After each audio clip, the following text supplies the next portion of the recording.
Sparks. I'm the director of Governor Abbott's Child Sex Trafficking Team. Happy New Year. Hope you're having a meaningful and productive Human Trafficking Awareness Month this January. We are glad that you're here with us. We have a lot of people on this webinar, which tells me that a lot of you are interested in what we're talking about today, which is deterring demand of commercial exploitation of our people. And we are delighted to have one of our grantees and partners, Children at Risk, talk about their CEASE efforts, which is Cities Empowered Against Sexual Exploitation.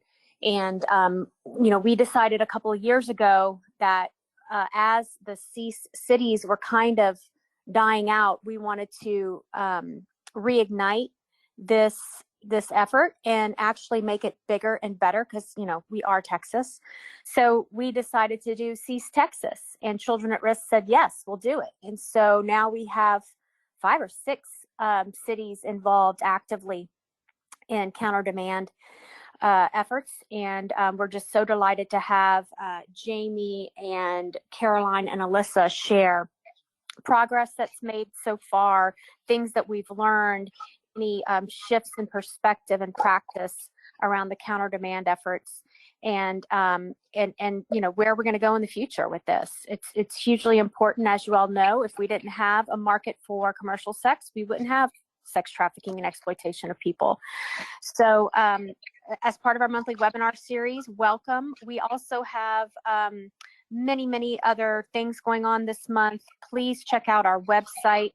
If you're interested, gov.texas.gov/CSTT, or email us if you're not on our newsletter list. We need you on that list. We try to update everybody with all kinds of funding opportunities and learning opportunities and success stories and lessons learned in our newsletters. And just an announcement real quick, our next monthly webinar, regular webinar, will be February 11th at 1 o'clock. So it's always the second Thursday of the month at 1 o'clock. And we will be featuring Rebecca Bender, who is a well-known survivor, leader, and just leader in the movement against trafficking, who's recently moved to Texas.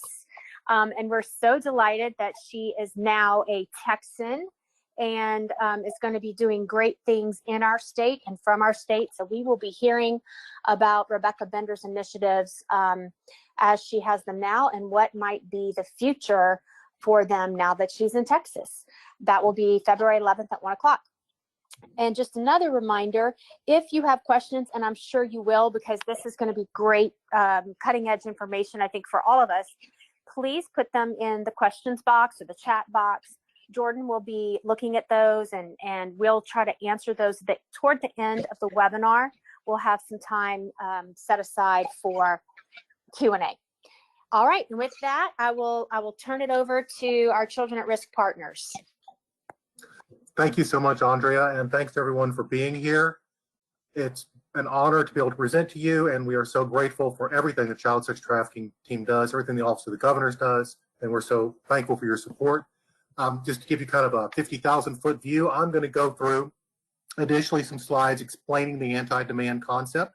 For those of you who are familiar with this, forgive me, but it's important, I think, that everybody kind of get oriented. I'm going to move through those pretty quickly. Then I'm going to turn it over to Alyssa Schallenberger, our program coordinator. She is going to take you through our data efforts, what we've learned, what we're doing, and what that looks like, and how we're collecting data, and new ways that we're collecting buyer data.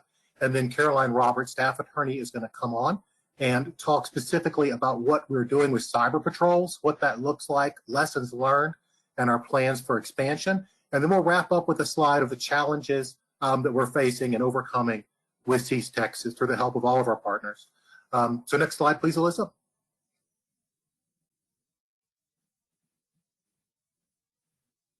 So we're Children at Risk. We're a nonprofit, nonpartisan organization. We're essentially a research and advocacy organization. We also do a lot of programmatic work. We work in a bunch of different areas, including human trafficking.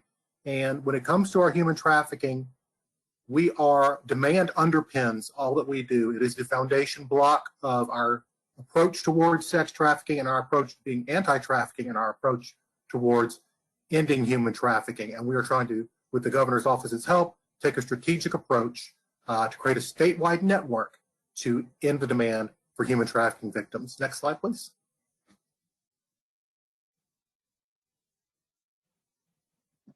So real quick, let's talk about East Texas. C stands for Cities Empowered Against Sexual Exploitation. And this is a collaboration of cities supported by the Office of the Texas Governor across the state. And what we're trying to do is employ strategies aimed at stopping buyers. We want to deter potential buyers, and we want to educate the public, and we want to get community members involved. Right now, we're working in Houston, Austin. We have 2 North Texas locations. We have a Dallas team, and we have a Fort Worth team.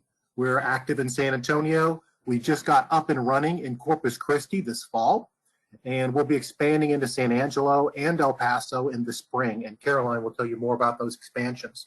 But what we've done, initially we started to identify buyer platforms. A lot of the work we do is online, and we'll kind of explain the nuts and bolts of that, but that's where the most human trafficking, most illegal commercial sex, most prostitution initiates, right? I think everybody on this call probably knows that. It's happening online. Of course, there's street-level prostitution. Of course, there's commercial storefront prostitution and trafficking.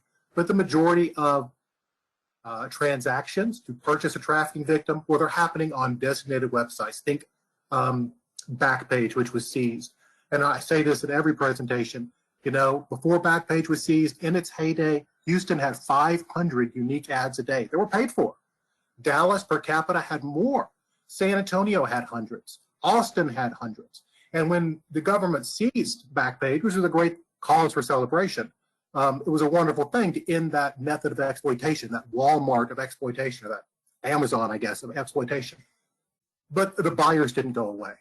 And instead, they started gravitating towards new websites, each of which were vying to be the new Backpage. So our first goal was figuring out which platforms were being used across Texas consistently, which ones were being used, had the most volume and the most ad traffic on them, where we're going to get the biggest bang for our buck. And we winnowed that down to about 6 initially, and we'll show you what that looks like now. But these are websites that we monitor every day and that we use to interact with buyers. And second, we're gathering buyer data. We're doing it through a chatbot. We're doing it through cyber patrols. We're doing it through ad scrapings. And we'll get deeply into what cyber patrols are, but these are the way to get people involved, especially men. You know, men created this problem and continue to create this problem. There's no way around it. As a man, I feel partially responsible for this problem, as we all should, because it is men who are buying sex. And as Andrea so succinctly put it, without the sex buying, there would be no market. No one provides a good or service that no one wants. And so cyber patrols are a way for men to take direct action and offer peer-to-peer counseling and really try to guide buyers out of this life. And last, we want to increase buyer arrests, and we want to increase meaningful prostitution for those buyers who can't be deterred. Next slide.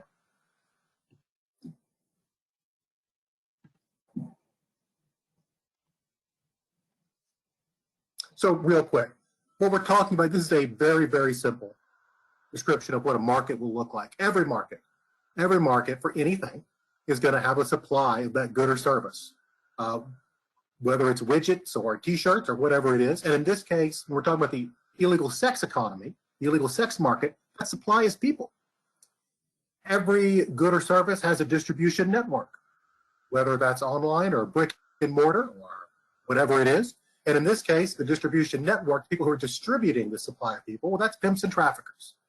And every market has a demand consumer component, because as we just said, no one provides a good that no one buys.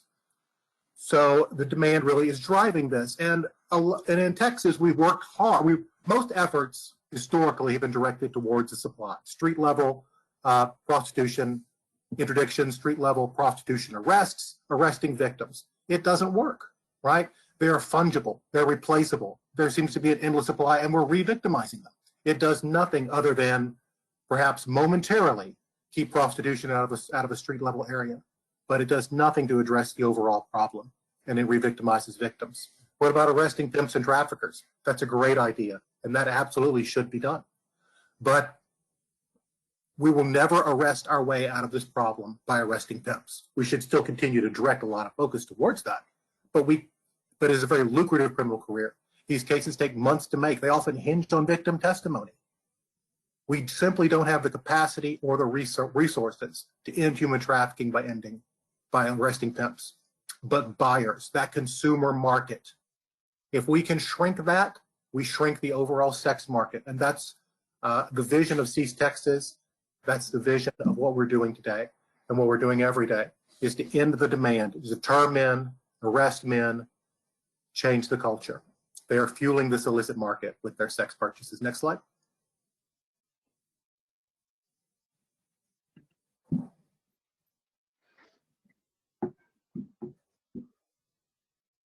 And this is a Houston study done by Demand Abolition, who ran the old Cease Texas. The good news, most men have never paid for tax. Again, this is Houston buyers. And only 6.2% of respondents reported purchasing sex within a 12-month period.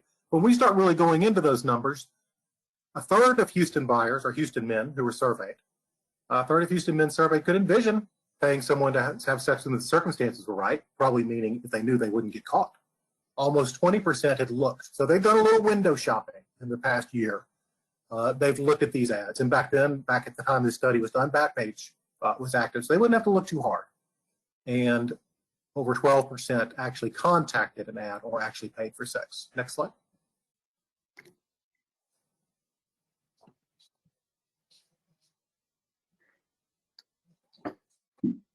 And I need to talk real quickly about high frequency buyers. We're going to talk a lot about categorizing buyers. We're going to talk a lot about pathological buyers. And the truth is that high frequency buyers, these are men who purchase sex at least once a month, represent only 5% of the total sex buying population, but they account for 75% of the market. These are very sophisticated buyers. They've been doing this a long time. This is a lifestyle for them. If you're purchasing sex 75 times a year, this is pretty much your hobby. They're very hard to deter. They're the ones who either won't respond to our ads because they are so sophisticated and so savvy, they've been doing it so long, they find something in our ad that is triggering to them, triggers their warning sense. They're the guys who, when they call into cyber trolls, hang up immediately. They're the guys who get arrested. Well, they've been there before and they're not worried about it. What we are working on in Cease Texas is, with our programmatic work, keeping those casual buyers, that 25% of the market, from falling into that high frequency. We are after those guys who are splashing around. They're checking it out. They're putting a toe in the water. Maybe they've done it once or twice. These are the men we want to help. We want to help high frequency buyers too, but they're much harder for us to reach. And with that kind of information, we don't want to share that with law enforcement. We have multiple contacts. We encounter a high frequency buyer, because really the best deterrence for high frequency buyers is going to be arrest and prosecution. Next slide.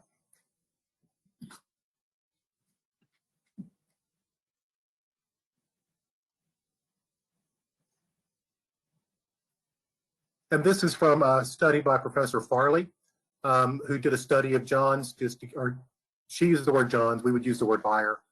This is a quote from a John: "You get to treat a hoe like a hoe. You can find a hoe for any kind of need. Slapping, choking, aggressive sex beyond what your girlfriend will do." Anecdotally, we've had the privilege of working with a number of restored survivors of children at risk through Cease Texas and through other projects. They provide an ethical lens for us. Every survivor I've ever talked to said, yes, my pimp or pimps were terrible, but they stabbed me, chained me to a stove, whatever. But I was far more frightened of buyers, and I suffered more violence at the hand of buyers, particularly those who are acting out aggressive porn fantasies. And there can be no doubt that porn is fueling this. Please.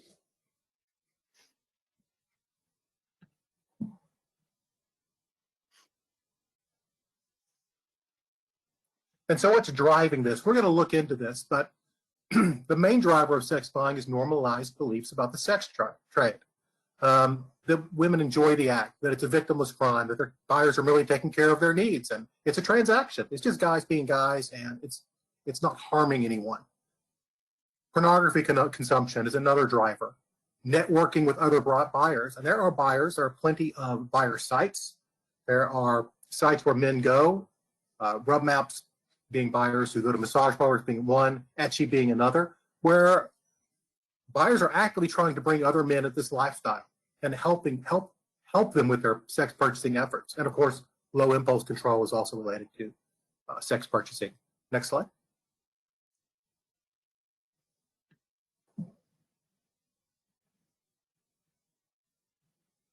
And so we're going to talk more about categorization of buyers, but there's 5 easy ways to put, or 5 main ways we can put buyers into a category. There are buyers who are seeking intimacy, the lonely guy, right? We see that a lot in cyber trolls. Caroline is going to talk to you about that. We see a lot of lonely guys. Guys who are seeking sex without intimacy, guys who are seeking variety, guys who are drawn to the danger of doing something illegal that is connected with sex, and pathological buyers, those high-frequency buyers. They are essentially driven by compulsion. They're addicted. Often there's a strong streak of misogyny and anger with the pathological buyers. And those are what we see in cyber trolls are the pathological and the lonely guy. Next slide.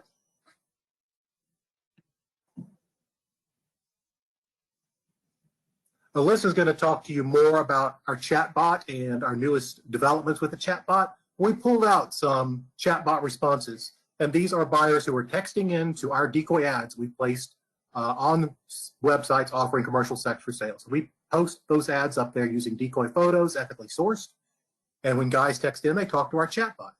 And seeking intimacy, here's a chatbot response. Geez, hold the phone, I'm just looking for a back massage. I'm so lonely. Sex without intimacy, let's hook up. Seeking variety, this guy's seeking a very specific type of woman. Thrill seeking, this guy wants some discreet, parentheses, hiding from wife, close parentheses, car play. And pathology, I don't buy it, I just lease it. That was his response. Next slide.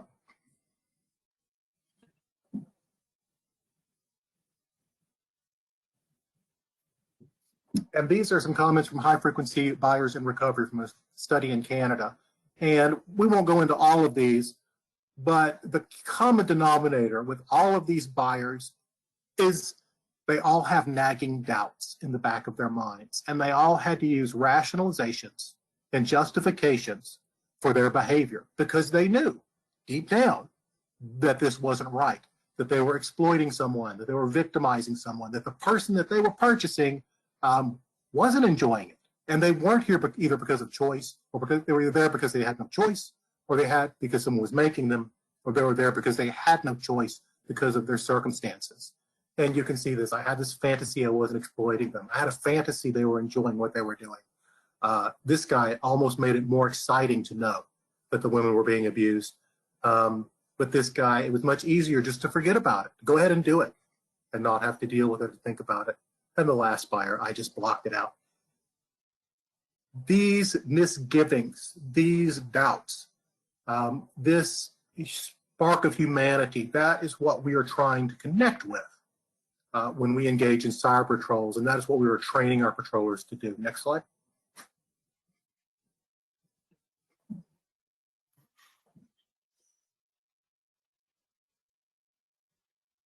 And this is from DPS. These are prostitution arrests statewide. Texas is doing a much better job of collecting data around prostitution and related crimes than it has in the past. What we're not doing a great job with overall around the state is buyer arrests. You can see that seller arrests far outweigh buyer arrests in pretty much every jurisdiction. There are a few jurisdictions around Texas, Houston, Waco, Lubbock, there's some others, where they have where the arrests are more equitable or actually trend towards more buyers than sellers. And when I say seller, I'm talking about prostituted individual. I'm not talking about pimp. So when I say seller, I'm talking about a prostitute or prostitute individual. When I say buyer, I mean a man purchasing sex. And so we have a lot of work to do in Texas. This is becoming more and more of a realization around the state that buyer-focused efforts are going to drive the biggest dividends, and that arresting victims re-victimizes. We're actually seeing that in some federal grants too, where they are wanting law enforcement to make arrests without engaging with victims. So demand is rising more to the consciousness, and we're very grateful for that. Next slide. But we have a lot to do in Texas. And so what are our shared values of Seize Texas? Well, we believe the illegal commercial sex industry is inherently harmful. There's always a power imbalance. That this industry wouldn't exist without sex buying. and the demand reduction is a fundamental strategy to combat the harms of prostitution and human trafficking. We have to hold sex buyers accountable, and we need to have that ethical lens of survivor leadership in everything that we do. Next slide.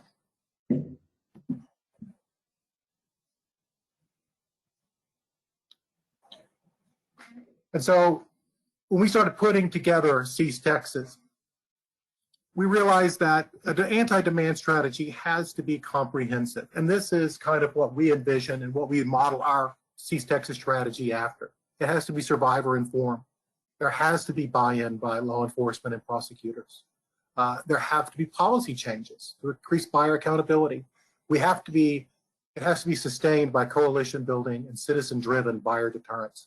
And we need the data to be able to adequately convey the message. When we go into a new city, we need to be able to talk about what the buyer landscape looks like in that city. And when you look at these sort of bubbles, there's actually room for a lot of people and a lot of different groups in anti-demand strategy. And that's one thing we've really learned, is that there's really room for everybody at the anti-demand table. And there's room for just about everybody to incorporate anti-demand in their anti-trafficking work. Next slide. And I believe I'm going to be turning it over to Alyssa, our data guru, who is going to walk us through what's new with Cease Texas data and what we're doing. Thanks, Jamie. Before we get into some of our new Cease data and I get into a little bit of the explanation of what type of data we collect, I want to go back to one of the points that Jamie had mentioned earlier about the role of the internet in trafficking. As everybody on this call is aware, the trafficking of persons is the illegal commodification of an individual entering into the stream of commerce, right? So it's more comparable to something akin to drug trafficking or weapons trafficking. And often when we're doing research on this illicit market, we can look to those other illicit markets to garner knowledge. However, what makes it different from these markets is that the internet and other technologies really facilitates this trafficking. You do see some transactions that occur online, but that's not the only thing the only activity that is manifesting online for trafficking.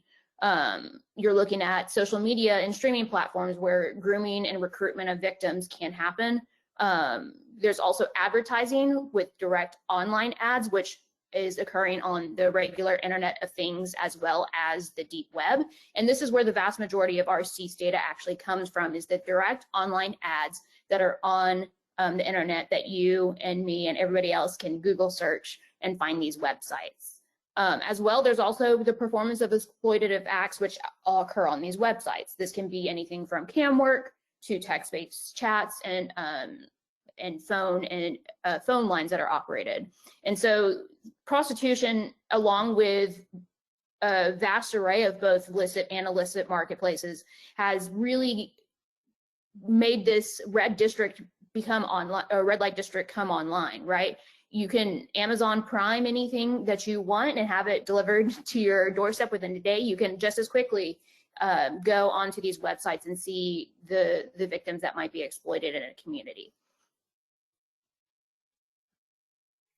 As such, as Jamie mentioned, an anti-demand strategy, we truly believe that it needs to be data-driven and informed by data. So with Cease Texas, we have three main operationalized outcomes that we can really quantify the scope of a market in an area, as well as measure some of our activity to try and disrupt the demand in a region. The first operationalized outcome that is part of Cease is the human trafficking dashboard.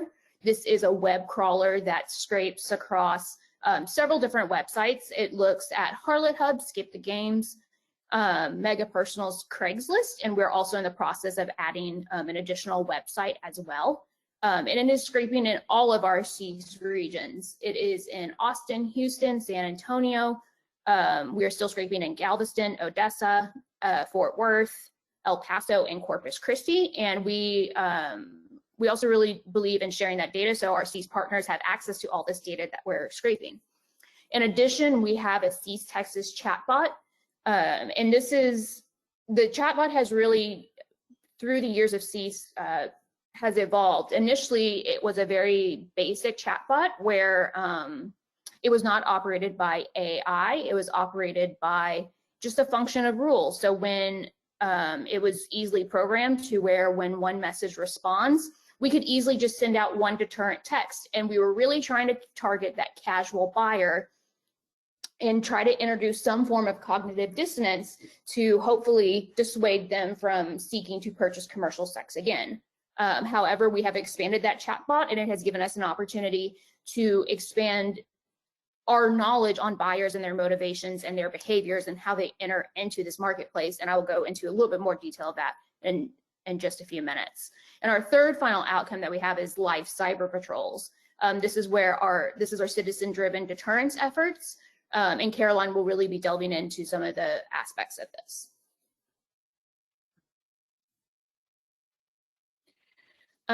So this is a screenshot of our dashboard. As you can see, you can go in and see where you can go by city and by ad platform and see, and select a date range and see how many ads are in a cease region for that applicable date range. Through October 2020, there has been 1,650,000 total ads across the state of Texas in our cease regions.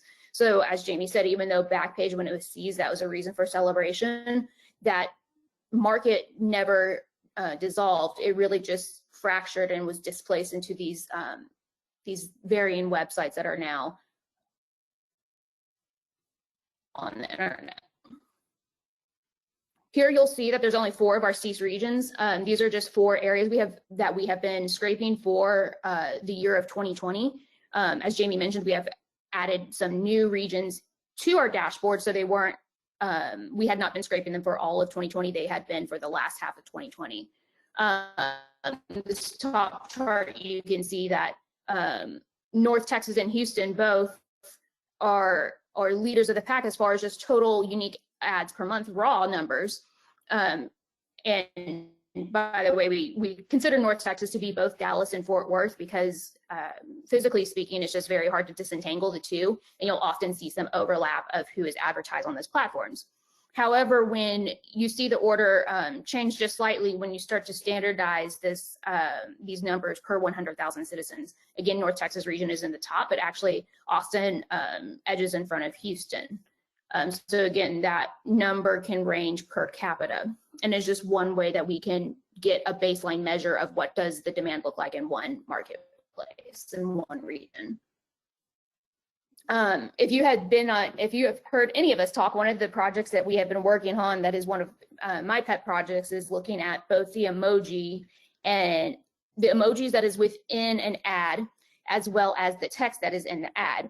Over the summer, we were doing a lot of work, our preliminary analysis into the emojis, because what we were seeing is outside of the normal emojis that you would expect to see in these type of ads, a peach or an eggplant or a water drop, there happened to be a pattern of seeing, for example, a lot of times with a massage IMB ad, a series of shapes or squares and kind of atypical or abnormal emojis that you would not see or you would not expect to see in an ad. And so all of us were like, what could this mean?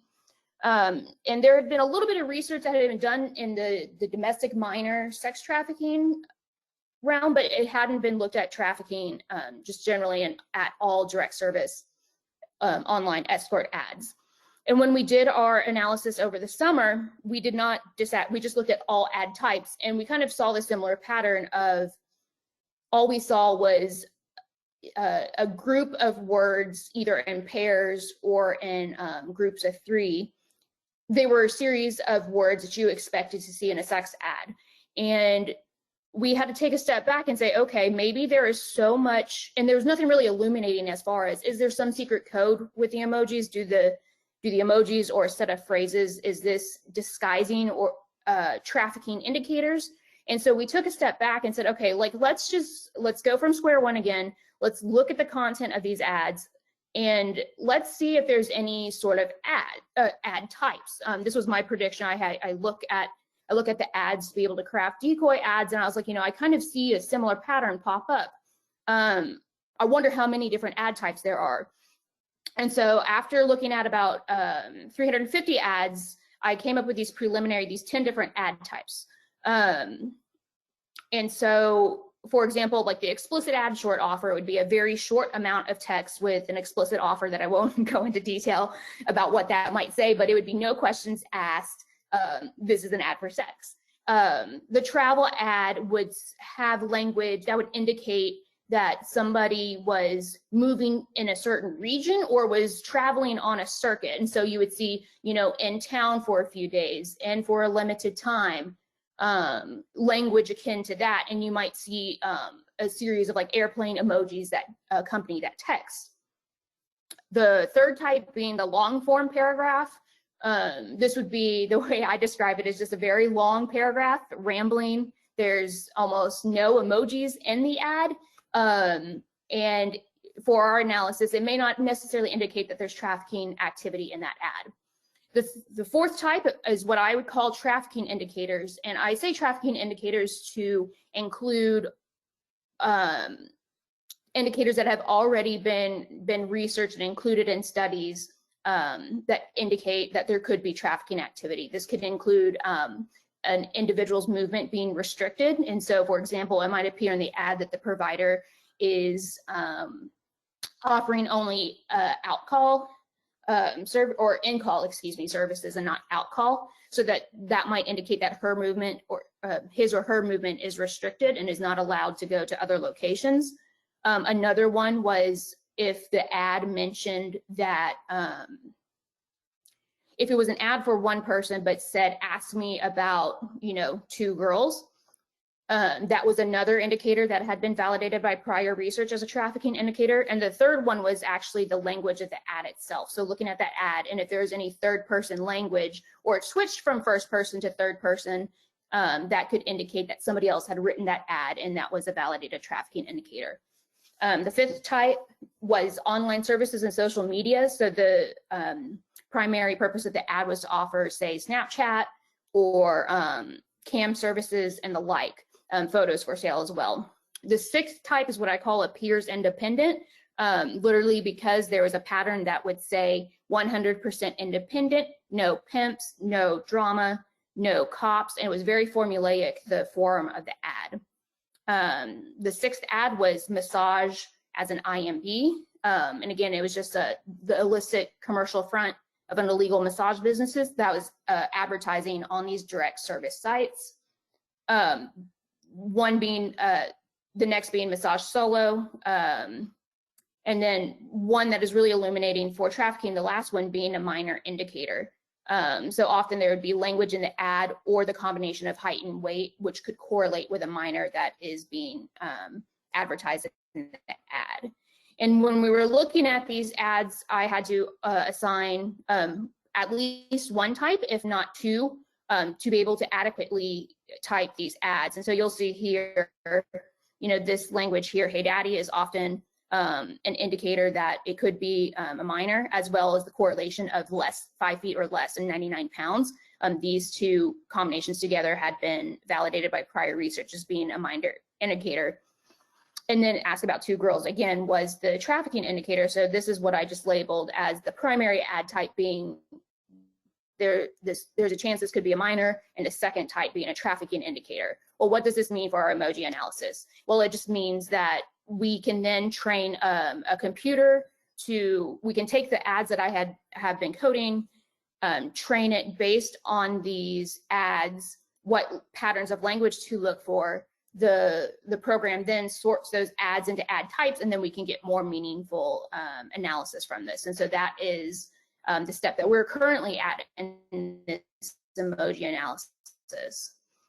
As well, one challenge that we had over the summer was City X Guide was seized, and there was criminal actions brought by the Northern District of Texas against William Martinano, who there was, I believe, a 13-year-old who was trafficked in North Texas.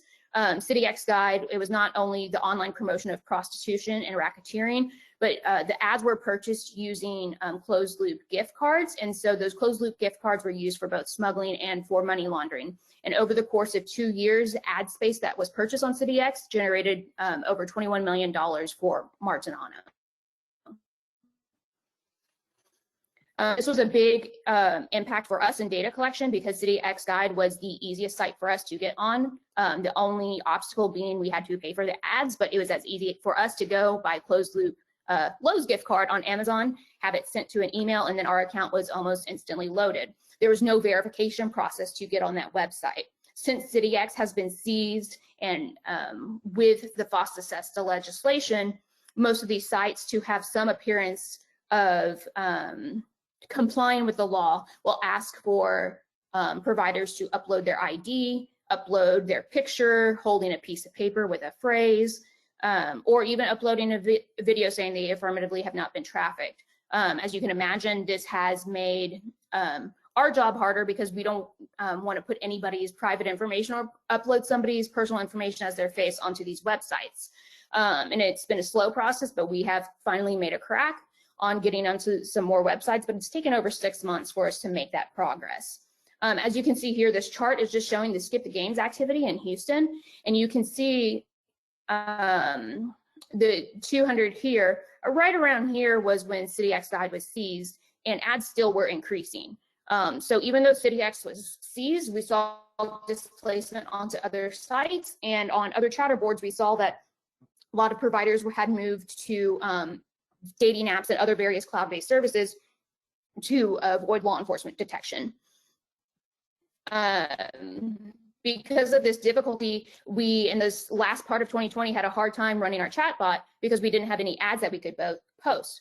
Finally, once we started making headway on these sites, we all reconvened and we decided that sending that initial deterrent text wasn't getting us the depth of information that we wanted. And I had actually seen on a chatter site that somebody had kind of made this, you know, I'm away from my phone, but let me know what you want.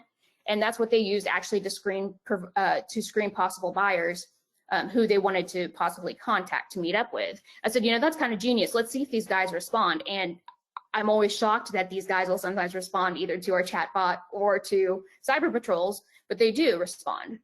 So we were beta testing this towards the end of the year, and we said, okay, it worked. Let's move forward with that. And so, as I referred to earlier, we had a built-out version of this chatbot. So instead of sending just one deterrent text, we had the ability to program 3 different messages to make it seem like it was conversing with somebody. And instead of looking for that deterrent text, we were using this to be able to see, you know, maybe what type of services were they looking for, where was their location, and be able to use this to corroborate the public records information that is connected to the chatbot through an API.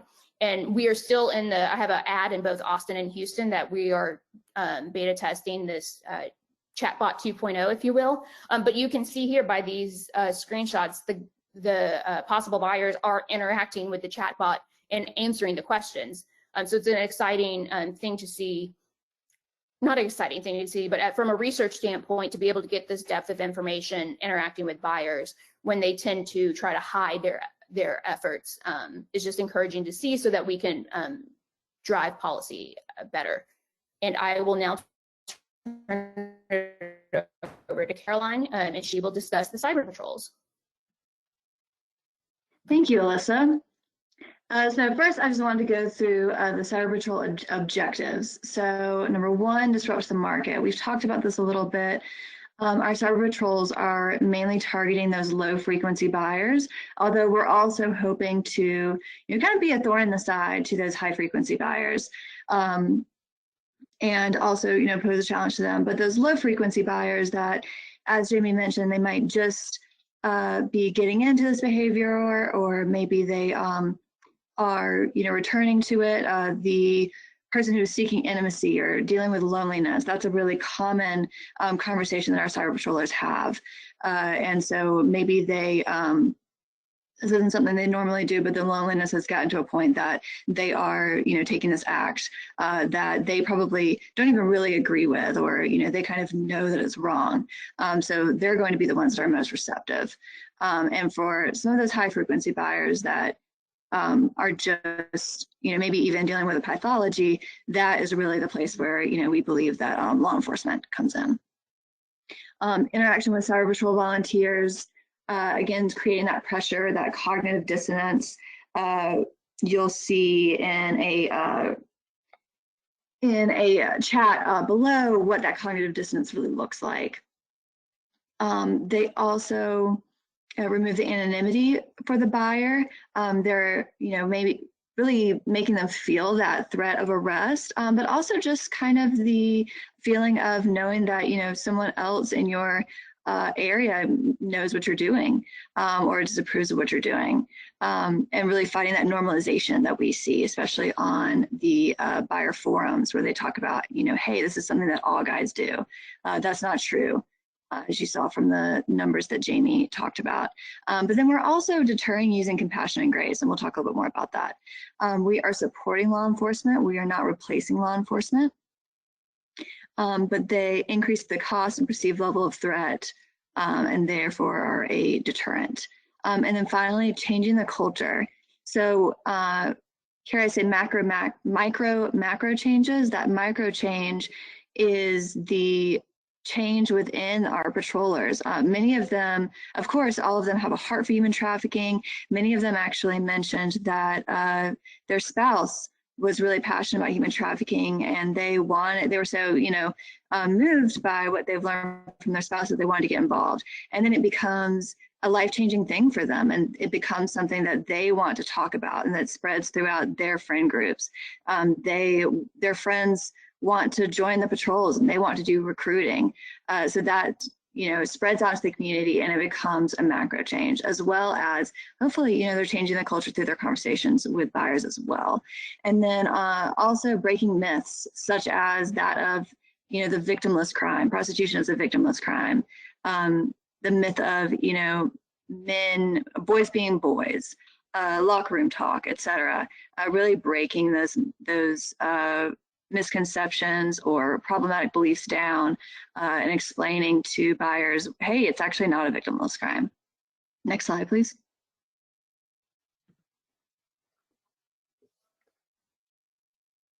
So this is just some numbers, a little chart of our patrols across the state in 2020.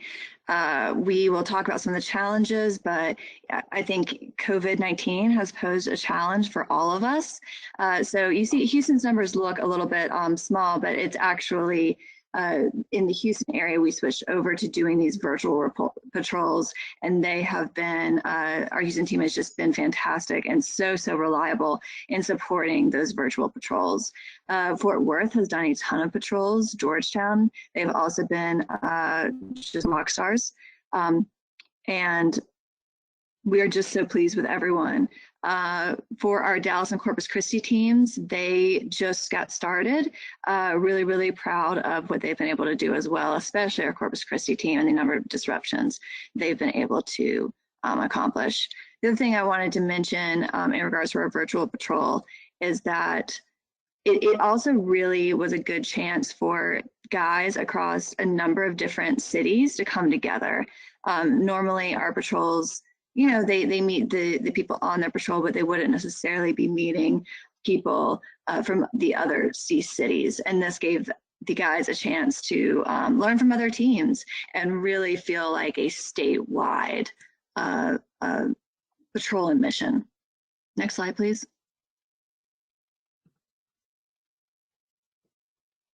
Setting down the bat. So we really had a change in focus and priorities. We work with Epic, and this came through Epic, and then there was some pushback. So these core values: justice, reinforcing the truths of trafficking and male entitlement. I think all of our patrollers were completely on board for that from the start. But then humility, empathy, meekness. When we talk about not attempting to win points, proving the buyer's intent, what we mean is a lot of times we would see patrollers really argue with the buyer. The buyer says something, pretty ridiculous, like, "Oh, this is a wrong number," after they've called and asked for X woman's name. We know it's not a wrong number, but getting in that argument with them over these little things, ultimately it's not very constructive. Empathy, being genuinely curious about the buyer. So, hey man, what made you make this phone call today? What are you looking for? What are you missing in life? We know that this isn't right. So we both know this. So what are you looking for? Where is that kind of gap that you're trying to fill. And then meekness. So anytime you have a buyer concession, you're acknowledging that with a really positive attitude. Our patrollers are trying to say, you know, hey, I want to help you. And just how much more open people were to hearing that. So just to give you an example, one of our patrollers, when finding out about these changes, was just very, very hesitant, really believed in kind of coming in with the bat and saying, hey, you're going to get arrested, you're going to, you know, face all these charges, all these punishments. We've got to scare him. And he said, okay, I'm going to try it out. Went home. First patrol was, I think, like 24 hours later. And he came back and said, wow, I am completely sold on this. I had a 15-minute conversation with the buyer. That's never happened before. That was amazing. And then spoke at our year-end event, just saying that, you know, it made such a difference in how he spoke to buyers and the quality of the conversation. Hopefully also the you know, heart change that we hope those buyers have, but that it also changed, you know, other aspects of his life and how he was approaching problems and kind of his relationships with people. And that was just such an inspiring thing to hear. And we're just so happy about that. So we're really excited for this different approach. Next slide, please.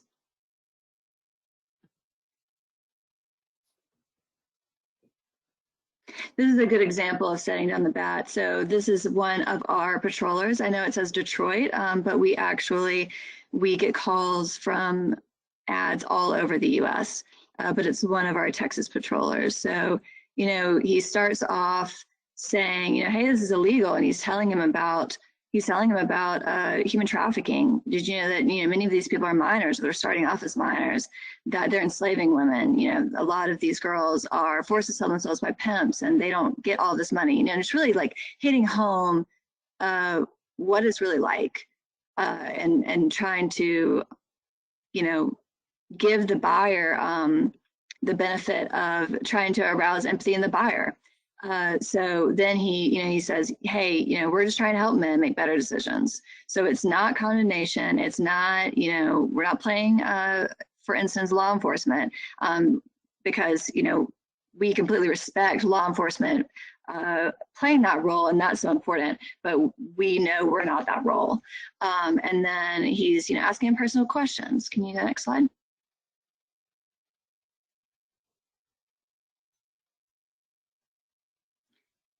So then the buyer, you know, he says, too old to be on those sites. I have daughters myself. I'm going to pray now. Thank you so much.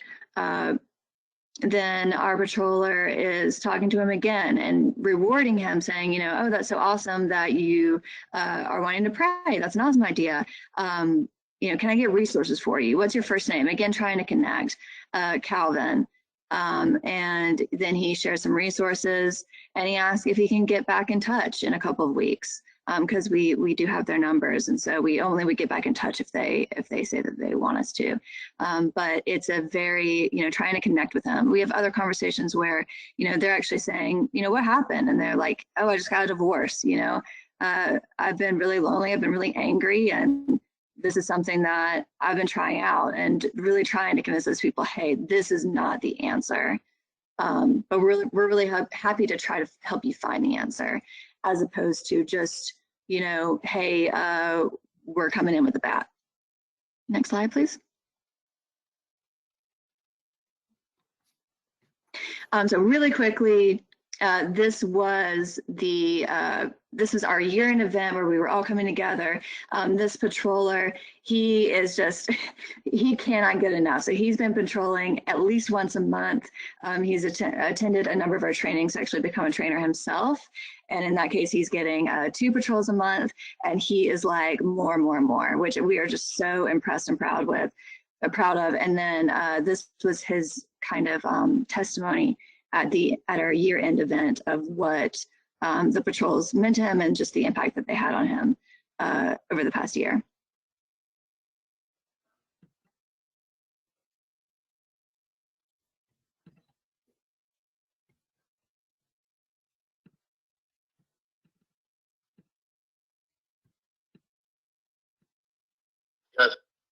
think for me, it's just been such a blessing to see everybody's role, the role that they play, and to learn everybody's passion and gifts and talents and abilities. And what amazes me most about it is from our last training, we talked about, everybody has a story and everybody wants to belong.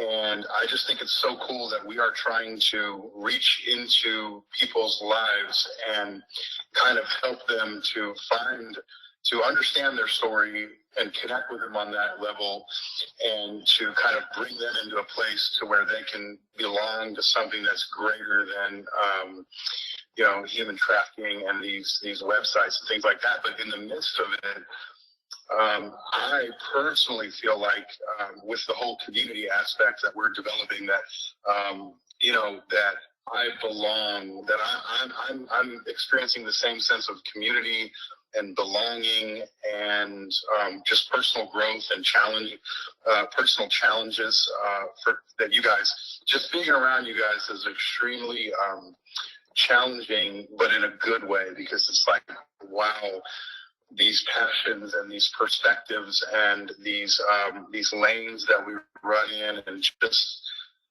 it's like Jared said, there is so much diversity, and I'm really thankful for the connections that I've made with you guys, and I look forward to even connecting with people that I haven't connected with. But more than that, I'm excited for 2021. I really hope that we can, personally, as a person who lives in Houston, I hope that we can do more patrols next year. Hopefully, obviously, there won't be this crazy virus hurting everybody, but I really hope that we can do more patrols, and I hope that we can even have more opportunities to connect with each other and build community. And that's kind of what I'm excited about, because these little, I never want to stop. I don't want to stop on the patrols. I don't want to stop with the Zoom calls, and I just want to keep going. So it's hard for me it's hard for me to not have more, I guess. And I know that can sound selfish, but that's just how excited and thankful that I am to be on this journey with you guys. So, but yeah, super excited for next year and excited for everyone.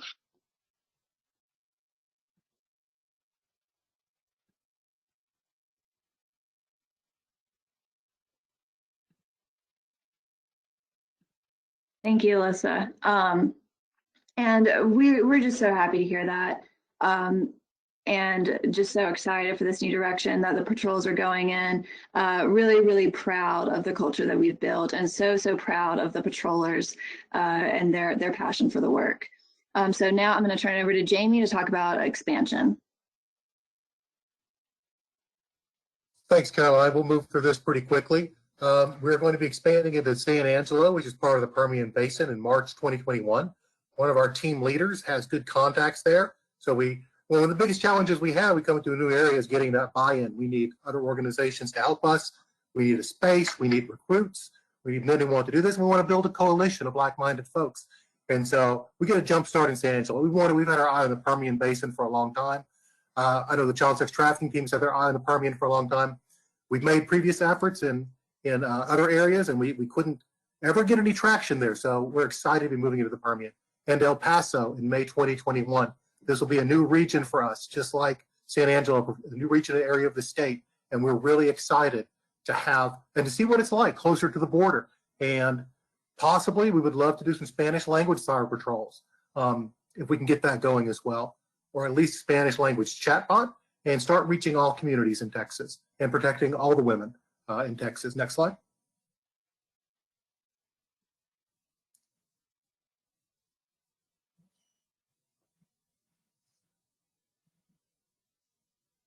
And while she's changing that, if you're in that area, either one of these areas, we're going to give our contact information at the end. Please reach out to us if you've got a line, or you want to get involved, or you know some people who would like to be recruits, or you want to be part of a coalition. Let us know, because we will be more than happy to talk to you. And one of the biggest things that happened this last year, and one of the things we're most excited about, and it was difficult because of COVID, was train the trainer. We had a huge bottleneck in expanding in Texas with our CEAS teams.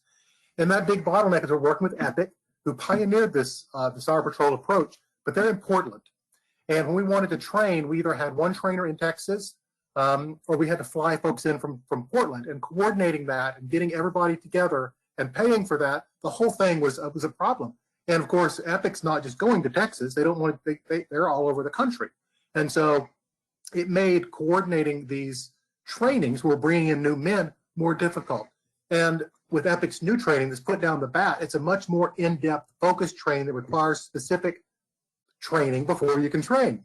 And so what we did was we had a massive training event in Dallas. We brought in 5 Texas trainers. Alyssa is one of them, from our teams around Texas. Those team leaders, those guys and gals who, well, the only gal is Alyssa, who have really embraced this program and were the standout leaders. And they became certified to do EPIC trainers. And we trained them again. We gave another training in Corpus, and that training was actually conducted by our in-home trainers, our in-state trainers, facilitated or augmented with EPIC, who came in. And we actually had a big hand in developing the new Cyber Patrol training. And we texified it a little bit too, and to make it more appealing to our population. And so we have 6 trainers. So we have 1 with the net, we have 1 with children at risk, we have 2 in Georgetown, and we have 2 in Houston, which gives us ample statewide coverage. And we're going to need this. It's going to help us make CEAS more sustainable in the years to come. When these teams are on their own, this enables them to grow, to re-recruit. With every season, we see patrollers drop off. They just don't have the time, or they can't make the commitment anymore. But they have friends. We have influx of guys too, and we have to get them trained so they can patrol as well. It really helps us be able to be much more flexible with training dates and offer more training for effort, and offer more opportunities to train. It builds leadership. People on these teams can see where they can go. And it really capitalizes on our patrollers' excitement and passion, especially when they come back to a patrol and say, I've got 10 friends who want to do this.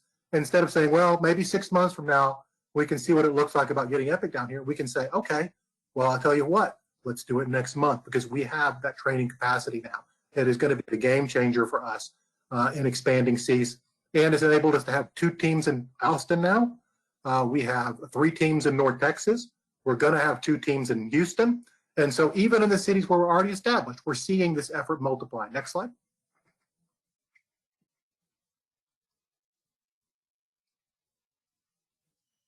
I want to talk about some of the challenges we've had. You know, Caroline talked about the virtual patrolling, and that's been a challenge. You know, when we can't get our teams together and meet physically to have that bonding, that camaraderie, that esprit de corps, it becomes more difficult. And we've lost some patrollers. We're going to have to re-recruit, because not everybody can virtual patrol. If you've got a wife, if you've got kids, if you're in a small place, if my family would not appreciate me talking to sex buyers while the kids are home. You know, my wife would not appreciate that. And coalition building and training has become more tricky.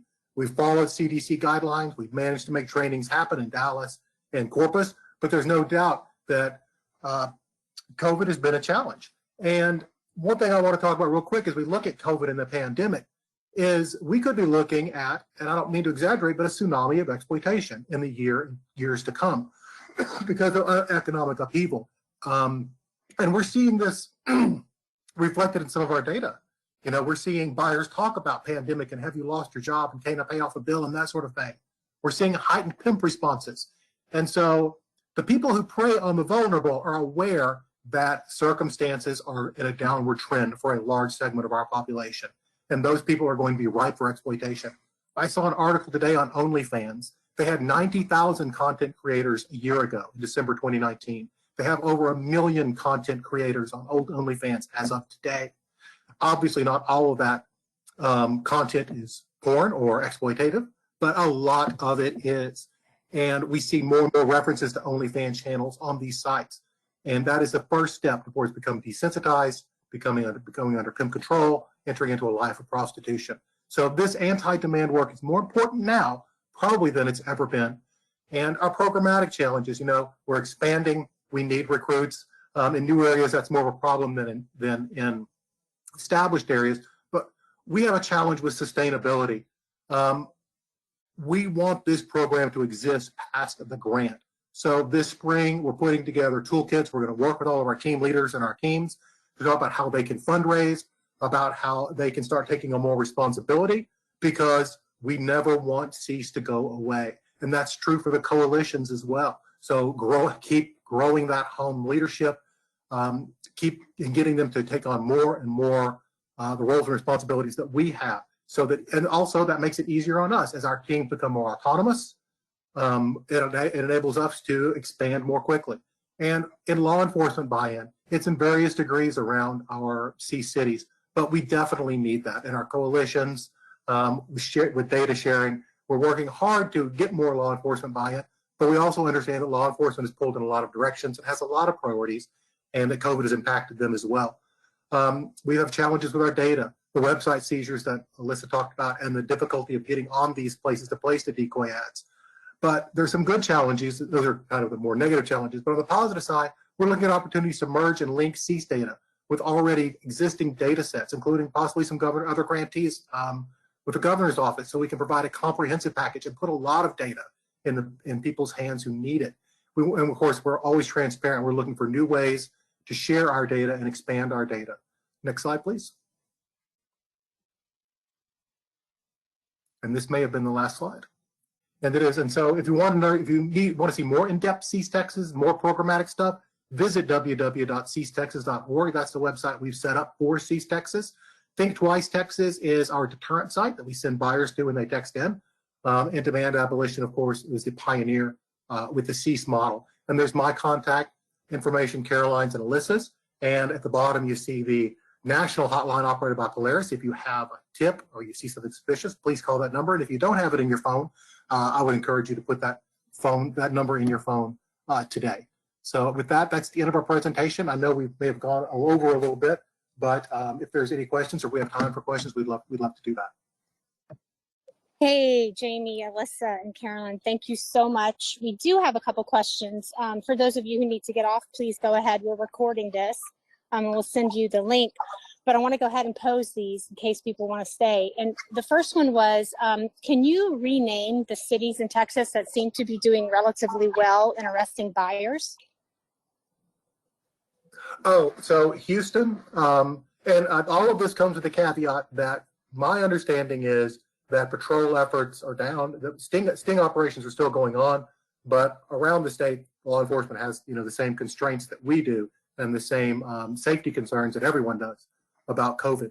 But Houston, since about 2017, has had parity on buyer-seller arrests. Waco is certainly a very demand-aware jurisdiction as well. Lubbock has historically pulled together some good arrest numbers. And actually, in this coming year, we're going to start looking more deeply into those arrest numbers, because part of our work in getting law enforcement engaged and prosecutors engaged is putting the data together around that. So we'll have more information about that probably this spring. Great. Second question is, how is this dashboard different than Spotlight? That's a great question. We're not law enforcement, so we don't have Spotlight access. And so when we were building this, and it's not as sophisticated as tool as Spotlight, but it has a different purpose. And our purpose is to go in and provide people in that community a picture of what demand looks like. And it gives us a data set that we don't have to worry about messing up Spotlight's code or permissions or any of that. We can do this sort of data analysis.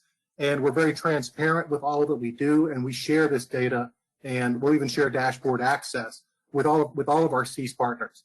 And so the dashboard is simply it's different from Spotlight in that it's not that sophisticated search tool. It's more of a way for us to get an idea. It's very regional. It allows us to drill into a region. It allows us also, one of the features you didn't see was we can actually search within those ads keywords. It allows us to go into a region and talk to city leaders or talk to other NGOs or even talk to law enforcement if they don't have Spotlight, and give them an idea of the size and scope of that market. And it, of course, also allows Alyssa to do her data wizardry with ads. Awesome. Third question is, there was talk about putting down the bat. What do you mean by male entitlement? Can you go into that a little bit more? Absolutely. So what we see, and Caroline, I'm going to turn it over to you in a second, but it's this sort, human trafficking and sex trafficking is very much a gendered crime. It disproportionately affects women, and it's a form of violence that is directed towards women. And sex buying is that as well. There's inherently a power imbalance between the buyer and the seller, and there's inherently a power imbalance between a man who has the money to purchase sex and a female who is in a circumstance where she's selling herself. And it is this male entitlement is this buyer attitude that, oh, we all do it. I have needs. My needs are very important. In fact, they're the most important. And I'm entitled to do this. I have the money to do it. I have the power to do it, and I'm going to do it. The consequences to anyone else, I'm not even going to think about or consider those. Would you add anything to that, Caroline?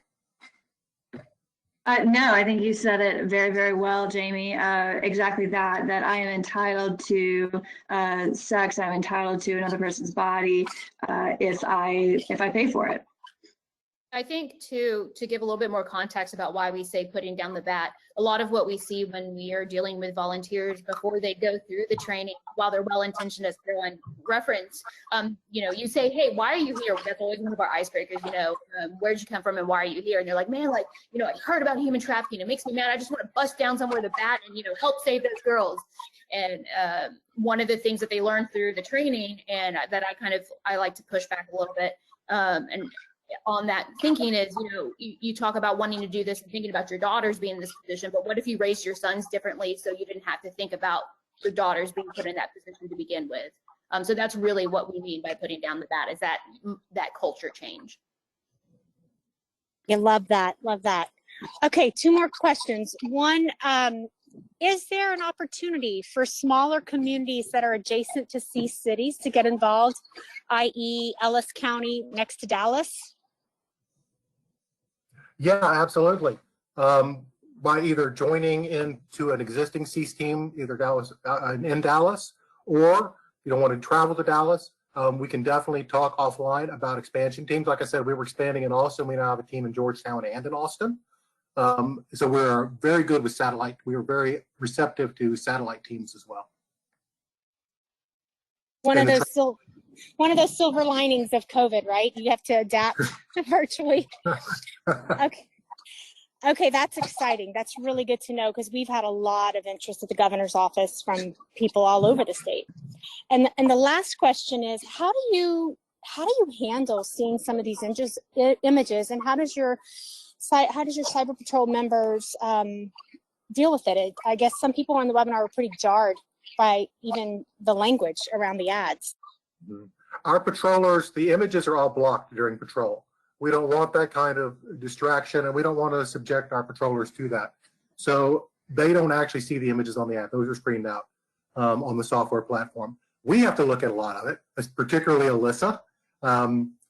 But for our patrollers, we're very cognizant of that. We also, while we do background checks of our patrollers, and we they self-administer a sexual addiction quiz to make sure that they're not going to be triggered. We don't want to put that on our volunteers, so we don't. So we have to look at a lot of it in-house, but our patrollers and our coalition members don't. Okay, good to know. Well, thank y'all so much. I have a feeling you're going to get a lot of people contacting you, interested in being a part of this. And just note, I can't remember if y'all mentioned this, but we also have some women who are involved as far as like sending text and definitely by serving the guys pizza when they come in for physical patrol. So there's a way for everybody to be involved. Just a reminder, next month, February 11th at 1 o'clock, we will be hearing from Rebecca Bender and her big move to Texas and what she's planning to do with that. And we thank you all for being here, and don't forget to fill out the evaluation when you sign off. Thanks so much.